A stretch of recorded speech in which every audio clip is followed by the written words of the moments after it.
15 il bundan qabaq qılçalarım ağrıyırdı. Sonra dizlərim getdikcə artdı. Müalicə elətdirirdim. Amma ki dizlərim möhkəm başladı ağrımağa. Ondan sonra qollarım, çiyinlərim, boynum bax buradan gəlir müəllim. Başım nətər ağrırsa qorxuram ki ani sürətdə yıxılacaq. Tez gəlib uzanıram yerə. Sərbəst yeriyə bilmirəm.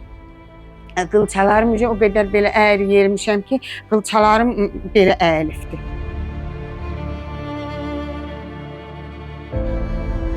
Füzulidə rengen olunmuşam. Orada biraz müalicə olmuşam. Gənə təsir olmayıbdı. Ağcabədidə də rengen olmuşam. Gənə elə həmən. Bərdədə olunmuşam. Ödüm götürülübdü. Gənə də elə hamısı, amma görürəm ki, qılçalarımın ağrısı kəsmir müəllim. Kəsmir ki, dizlərim, bax bu əl, barmaq oynaqlarım, çiyinlərim, boynum buradan gəlir, düz başıma, başım sıxılır.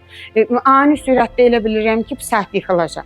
Yoruluram. Bax, saat 11-ə kimi hərəkət eləyə bilirim. Amma 11-dən sonra yoruluram. Ancaq gəlim oturum, elə bil ki, daş daşımışam, illərin xəstəsiyəm, yoruluram. Kürəklərim qırılır, bax bu belim, buradan onurğam qırılır. Bax, ancaq uzanam ki, bu belim düzəlir. Ağzım tamsız olur, mədəm turşuyur, yemək yeyə bilmirəm. Ancaq deyirəm, sakitçi olsun, sakit uzanım, ağrımı çəkim.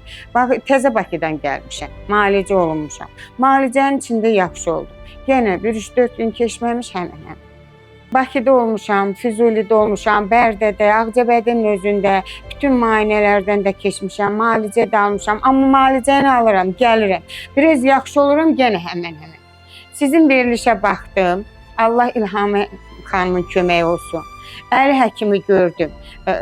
Dedim, mənim əlacım yəqin əli həkimdədir. Onun o danışıqları, elə bilirdim ki, mənim dərdimi danışır. O danışdıqca müəllim, bütün mənim xəstəliklərimi o dərəcədə xırdalayırdı ki, elə bilirdim ki, həkim məni görüb onun yanında olmuşam, mənim xəstəliklərimi xırdalayır.